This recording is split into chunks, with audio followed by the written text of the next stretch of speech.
धाराशिवमधील सामना दीर भाऊजाई असा। धाराशिवमध्ये अर्चना पाटील राष्ट्रवादी, राजश्री पाटलांच्या सभेत गवळी गैरहजर।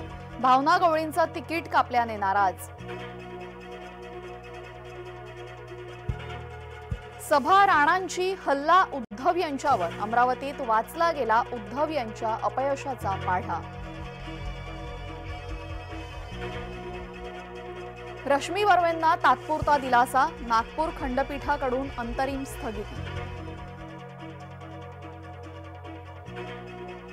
निरुपस्थित कचरा, मोहित कंबोज यांची टीका। काँग्रेसला दर दिवशी नवे धक्के। प्रवक्ता गौरव वल्लभ भाजपात।